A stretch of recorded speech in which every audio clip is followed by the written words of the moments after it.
Reborn into a world of magic after being betrayed in his past life, the world's greatest assassin gets a new mission: to kill the hero destined to destroy everything. Now living as Lugh Tuatha Day, he must blend his deadly skills with magic to change his fate. The story starts at a human auction where young girls are being sold to rich old men. Run by Marquis Collide, Lugh Tuatha Day, following the kingdom's orders, is investigating Collide with the help of his team: the mage Dia Vicorn, his assistant Tart, and his smart sister Maha. Dia and Tarte sneak into the auction disguised as a slave girl and a maid. Once inside, they attack the people running the place, free the captured girls, and destroy the operation. Marquis Collide tries to escape, but Lugh and Maha find her and take her down from a distance. Then the story flashes back to Lugh's past life, where he was the world's top assassin. During one mission with his new assistant, he completed his job but refused to kill anyone not on the list. While escaping, they were chased by a drone and had to improvise. Later, he decided to retire and train new assassins in Japan, but his organization betrayed him. A bomb on his plane caused it to crash, and he died. After death, he met a goddess who gave him two choices: be reborn normally or live again with his memories to kill a hero in another world. The greatest assassin agreed to kill the hero, simply because he wanted to experience the happiness he could not have in his previous life due to him suppressing his emotions. The goddess allowed him to choose special powers and abilities, but warned him that he only had 18 years after his birth to kill the hero, before the hero brought chaos into the new world. She also told him that there was a slim possibility he could save the world without actually having to kill the hero. He chooses his 5 skills, one from each rank. He is then reborn as a child of the Tuatha Day family, a noble house of assassins. As Lugh begins his new life, he becomes an expert hunter of animals like Arte rabbits. His physical growth is examined by his father, who concludes that Lugh is ready for a special surgery that will give him the ability to perceive magic in a person or an environment. Lugh successfully obtains the mystical eyes passed down the Tuatha Day family, and his father promises to teach Lugh how to perform the surgery when the time comes. He also finds a magic teacher for Lugh named Dia Vicorn. In an attempt to measure Lugh's magical potential, Dia gives him a Far Stone, a special gemstone that can measure a person's magic capacity. Lugh's power is so vast, however, that the Far Stone ends up exploding. This gives Lugh the idea of using Far Stones as makeshift grenades. Over the following weeks, Dia and Lugh become emotionally attached to each other. Lugh proves to be an exceptionally fast learner, not only learning how to synthesize metals, but also how to create weapons. He and Dia even learn how to create new spells together, and on their last night together, he gives her a titanium knife as thanks for being his teacher, while she gives him her personal Far Stone.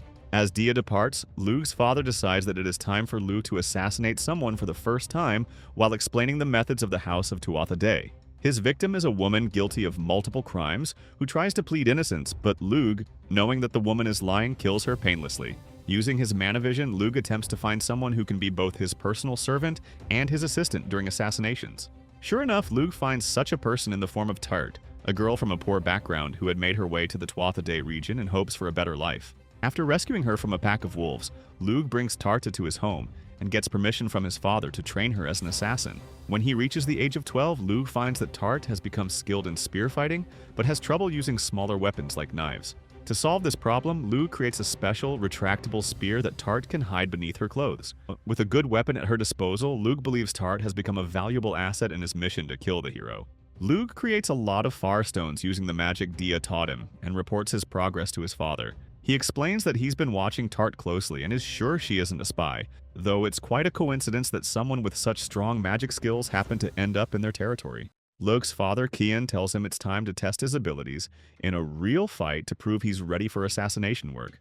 Even though Lugh is skilled and has experience from his past life, Kian is a tough opponent, and Lugh only wins by putting himself in danger. After the match, Lugh starts joining his father on assassination missions. Kian then tells him he'll need a fake identity for his work, so Lugh takes on the name of a merchant from the Baylor trading family. To celebrate Lugh becoming the official heir of House Tuatha Day, Kian hosts a party. During the event, a relative named Rona challenges Lugh but loses quickly. Still, Lugh gives him a special sword to help him improve as a knight. The next morning, Lugh and Tart set off for Miltu to continue their journey. As Lugh and Tart begin their lives in the Baylor region, Maha and her friends work hard to make a living in the merchant town Miltu. Unfortunately, they are captured by a group of bandits and taken to an orphanage, which turns out to be a front for a prostitution ring. There, all the girls except Maha are forced into prostitution jobs under the heel of the local noble, which deeply traumatized them and even causes one of them, Noin, to scar her own face with a sickle if it means not having to work as a prostitute. 2 years pass, and Maha is eventually found by Lugh under the alias of Ilig Baelor. But before Lugh can buy her, the director of the orphanage wants to spend the night with her.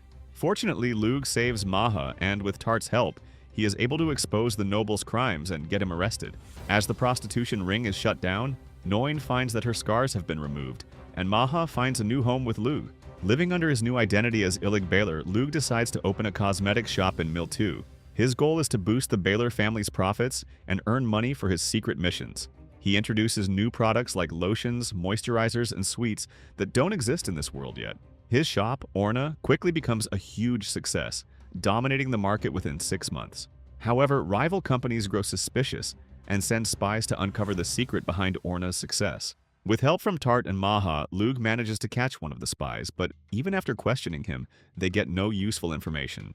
As his business keeps growing, Lugh takes a short break to visit Dia and learn more about magic. One morning, after Lugh, Maha, and Tarte wake up from sleeping in the same bed, things get a bit awkward when the girls tease him for having a natural reaction in his sleep. Maha jokes about him secretly liking her, and Tart playfully offers to help, making Lugh flustered. He realizes that sharing a bed with them might not be the best idea if he wants to stay focused on his goals. After successfully running his business in Miltu, Lugh decides it's time to end his life as Ilig Baelor and return home to focus on his assassin training. He leaves Maha in charge of the Orna shop, trusting her to expand it into other regions, especially to reclaim her late father's store. Lugh promises to visit her again in the future. On the journey back, he and Tart are attacked by a group of wolves, but Tart defeats them easily. Lugh notices that monster attacks are becoming more common and suspects that the hero might soon appear. When Lugh returns home, his mother welcomes him warmly, and his father, Cian, calls him in for a talk. Cian tells Lugh he can choose to leave the assassin life behind and live peacefully as a merchant instead. He admits that he's too old to change his own path but wants Lugh to have that freedom. Lugh, however, decides to continue being an assassin because he loves Dia and knows he needs noble status to be with her. Understanding his son's decision, Cian gives Lugh his first official mission as a full-fledged assassin.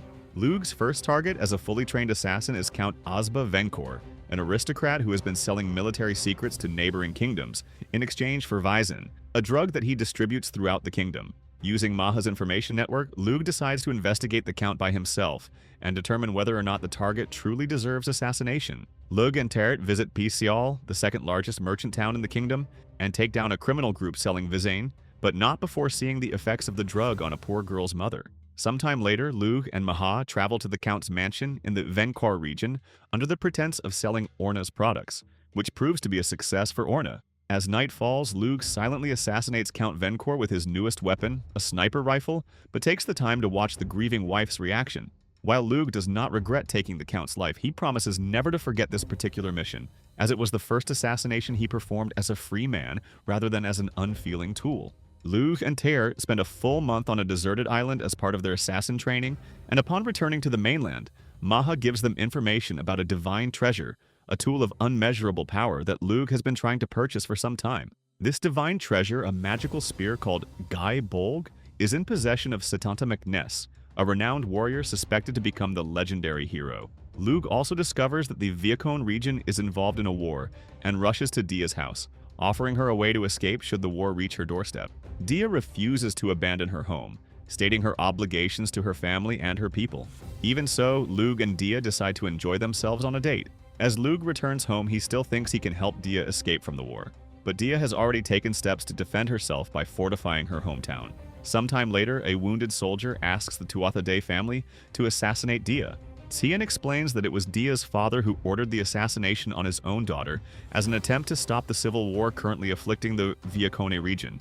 Since the Tuatha Dé family has always had the option to reject missions depending on their interests, Lugh realizes that Dia's death will ultimately fail to stop the war, and deduces he can use this mission to save Dia. Tart, acknowledging Lugh's feelings for Dia, helps him reach the Viacone region in a way that helps him conserve his magical energy, and Lugh finds that the Viacone mansion is under siege, but is able to make his way to Dia while keeping casualties to a minimum. Meanwhile, Maha's information network has gathered information on the divine treasure Lugh has been looking for, and Maha decides to relay her findings to Lugh immediately. Lugh and Dia's father come up with a plan to fake Dia's death and safely sneak her into the Tuatha Dé region. Unfortunately, the arrival of Satana McNess thwarts the plan before they can enact it.